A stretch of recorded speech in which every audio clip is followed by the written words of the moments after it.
Greetings to you all in the digital world. Welcome back to another episode of Spliced In Later. May my little friend Winston also say hello to you. You gonna say anything? You gonna say? No? He's gone. Sorry, that was my cat. Anyway, welcome back. It's time for another movie review, and we're going to review something today that I didn't know even existed until 4 days ago. And I decided to watch it because I thought, why not? And I was pleasantly surprised and pleased with it. So I thought, why not push it on the show today? This isn't going to be a very long episode. It's not going to be a very detailed review of the movie because there's not that much about it really to talk about. But it's worth addressing if you are like me and just didn't know that A, this movie was being made, B, that this movie had been completed, or C, that this movie was even available to watch. Today we are reviewing, apparently, the newest iteration of Father of the Bride, a remake of an old comedy film. This one starring Andy Garcia, available on HBO Max. So if you have HBO Max, you can watch this movie as of almost a week ago. Here in Australia, I don't know what our HBO Max is. I think it might be available on Binge. Don't ask me how I watched this episode movie, because I don't know. I plead the fifth. Now, I'm pretty sure a majority of my listeners out there, or even people who are familiar with films in general, are aware of a Father of the Bride, whether you've watched the original one from, I think it was the 1950s, maybe? I'm not sure. To probably the more mainstream, well-known one, which was the 1991 remake starring Steve Martin, which got its own sequel, Father of the Bride Part 2.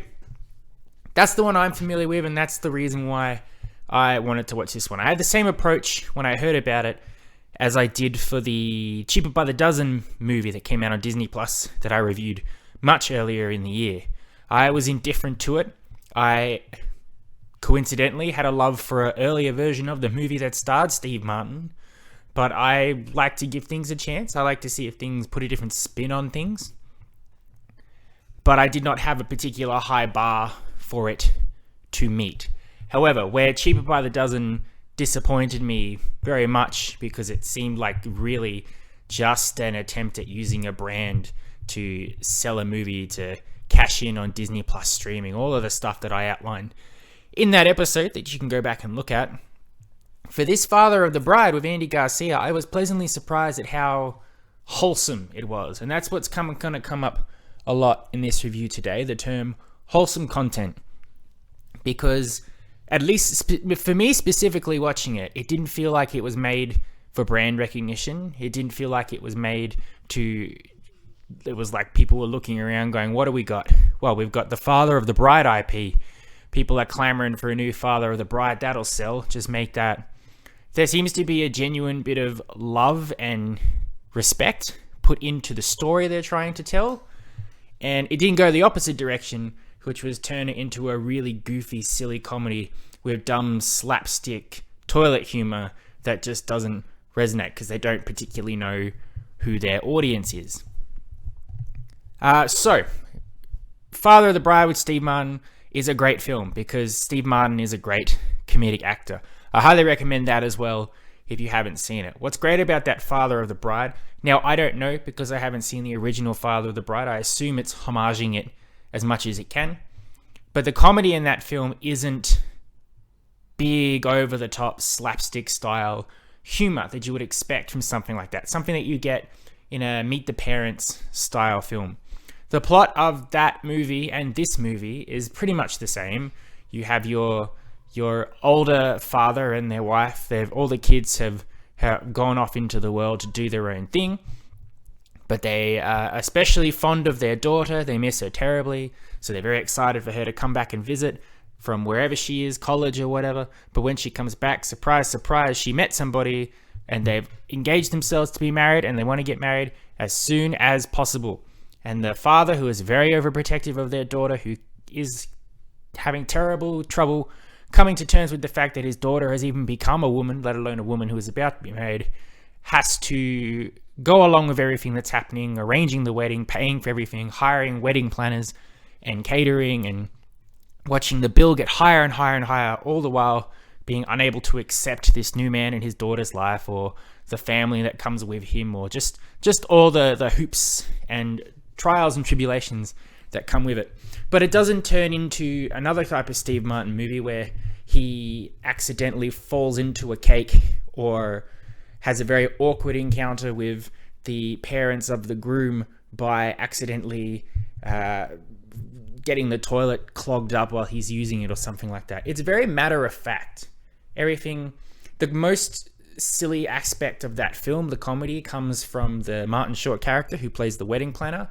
He's got a very big personality, and he's very over the top, and he has a funny voice, and his very positive, happy-go-lucky attitude is in stark contrast with Steve Martin's dour perspective on things. It worked really well, so much so that obviously for the sequel, Martin Short gets quite a big role in that one, and their friendship is actually solidified in that film, which I quite like. But most of the film is just Steve Martin narrating, going, now I've got to do this. This sucks. What happened to my daughter? Where did she go? What is happening to my life? I'm an old man. I blinked and I realized it. And, you know, you get that ironic sense of the wedding being such a big thing and everybody's talking to her and so many events going on that he himself can't even get there to have a dance with her or even talk to her. It's a great movie. If you haven't seen it, check it out. So going into this one, having only just discovered it existed, I wondered if it was going to do the exact same thing, or if it was going to do something completely different, if the vibe would be different, if the feel would be different. Again, having not seen the original Father of the Bride, I don't know if this one is closer to that one. To its credit, this film does its best to stick to the source material while also putting its own take and spin and flavor on it. One of the main selling points of this film is that it is a story of a Cuban family, or a Cuban-American family, who live here in Miami. And obviously they have their daughter who is marrying a fella, but he is from Mexico. So it is a clashing of cultures, Cuban cultures, and Mexican cultures. And everybody involved, I think, there's no stereotypes or anything like that. The wedding planner, who plays the Martin Short character in here, is more of a reflection of influencers of our time. So people who are on Instagram and sell their product on Instagram, who work via their phone, who are more what they can show online than what substance they actually bring to the table. So that's an interesting arc to that point as well.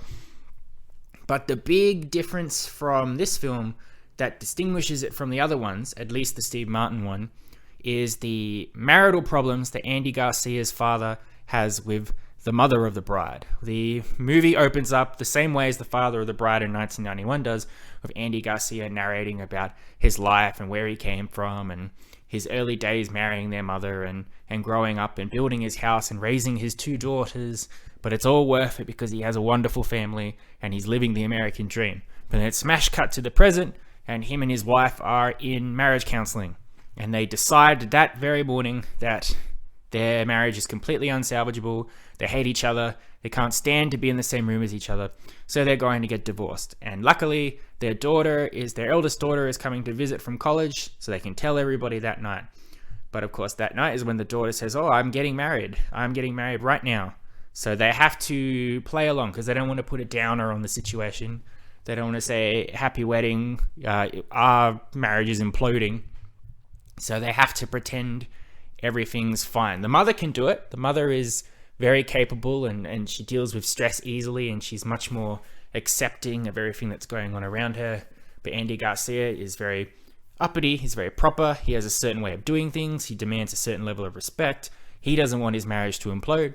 So he has to try and, one, keep this lie from being revealed, while also trying not to reveal the truth that he doesn't support the wedding, to obviously insisting that he foots the bill for everything, even though the father of the groom is a multi-millionaire who owns a lot of boats.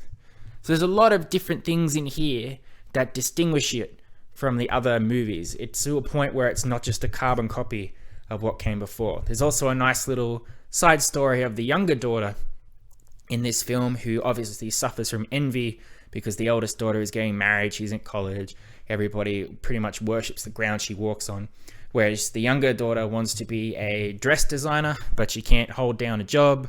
The designs that she comes up with are a bit abstract and out of the norm from what people expect. So she doesn't get a lot of support from her father, very much not the support that he gives her elder her elder sister, and then she ends up getting hired by her sister to design all the dresses for the wedding, which puts a bit of extra pressure on everybody involved. Shenanigans ensue. It follows the same sort of formula of the original Father of the Bride. You can tell where there's going to be the conflict, the drama, the bit where everybody will argue but will come back for an emotional reunion, where there'll be that moment where the wedding's off, but then the father will have to be the one who comes in and brings everybody together, and will find a way for the wedding to go ahead as planned. Obviously, you know there's going to be some catharsis with the younger daughter, the eventual will they won't they restore the marriage between him and his wife. Pretty much your standard stuff, this type of movie. It doesn't do anything to really surprise you and go, oh, they did something different. But that being said, I really liked this movie, and it didn't blow me away. It was just nice. It was wholesome. It was a very competently made, safe and secure, romantic family comedy. Something that you could sit down on a Sunday afternoon if you've had a stressful week. It's been an absolute nightmare for work. Things are going on in the world, obviously COVID, war, everything like that. Family dramas as well. Your head can be going a mile a minute from all the terrible things that are going on. But if you just sit down and just watch this new Father of the Bride, it's very pure. It's simple. It's wholesome. It really pushes that family and love and weddings and happiness and future and all of that stuff as well. And it's not cynical. It's not made because it's Hollywood just making another Father of the Bride, because why not? Everybody looks like they're having a good time making it. You can feel an emotion and a heart and a commitment to this film that you noticeably do not get from other remakes of classic films. Cheaper by the dozen, that was devoid of any substance for me. Any sort of emotional connection was just not there. Father of the Bride with Andy Garcia is absolutely brimming with it in a nice, comforting way, not in a look at me way, just in a here's a nice, lovely little movie for you to watch. We're not going to pretend we're going to be the greatest movie of 2022, but we put enough effort in, and we put it out of love and respect, and we love weddings, and we love love, and we love Andy Garcia, Andy Garcia is absolutely wonderful in this movie. He's great. All the other supporting actors as well are great. I just can't really remember anyone's names. Andy Garcia is by far the biggest name in this film, but everybody fills their role perfectly. There's some good comedic moments with some of the silly oddball family members, whether it's the uncle with his mariachi band, or the father of the groom with the much younger wife who has a really good relationship with his ex-wife. There's a lot of little hooks in here just to keep you going. Oh, yeah, cool. That's funny. That's interesting. At the end of the day, Father of the Bride will not be the worst movie you watch this year by far. It will be lovely, simple stuff. I watched it with a nice smile on my face. I was just really, really warm and wholesome and content to watch this film. It's not too long as well. It's just under 2 hours. It will not blow you away like The Northman or Top Gun or The Batman or whatever, but it is a far cry from something like Jurassic World Dominion or Fantastic Beasts: The Secrets of Dumbledore, which is just a movie without any sort of heart or substance or quality. Father of the Bride 2022, starring Andy Garcia, is a solid film, very well made, greatly acted, some good themes, good emotions, enough of a difference from its source material that you don't just feel like you're watching the same movie over and over again, a respect for both Cuban and Mexican culture, and just something that you can just tuck yourself in and enjoy without you take a moment to deplug and de-stress from whatever the rest of the world is throwing at you. Father of the Bride will make you appreciate life again, appreciate love. It'll make you feel good. And that's the most important thing about this movie. It's a feel-good movie, and I felt good watching it. I don't know why it was dumped on HBO Max. I wouldn't say it was dumped. Maybe that it was its intention. I'm sure it was probably supposed to go to theaters, and then whether it's a COVID thing or it's it's just the nature of cinemas these days. If you're not a big summer blockbuster, don't even try to get into a theater, essentially. But if you are able to watch it, if you've got HBO Max, if it's on binge, if you find some other way to watch it, I don't know how you could, but if you were, I would highly endorse it. It gets in Let's not give it too much, but let's not give it too little. It gets 7 out of 10 from me. It is a solid film, as good as a lot of things I've seen this year. Certainly not the worst thing you're going to see this year by far. It cheered me up wholeheartedly. So I can't recommend it any more than that. It's wholesome content, and that's what we need in the world right now. Thank you very much for listening. I hope you've enjoyed. I enjoyed suddenly learning a movie existed, watching it, and then deciding to review it in a very short amount of time. I'll be back in a couple of days, though, to review another movie for you. What will that movie be? It's a surprise. You'll just have to tune in and see. Have a look at what's being released this week, and maybe you can guess what I'll be reviewing. But until then, I love and appreciate you all. Blah, blah, blah, blah, blah, blah, blah. Let's try that again. I love and appreciate you all, as always. You've been spliced in later. Adios, muchachos. I'll catch you next time.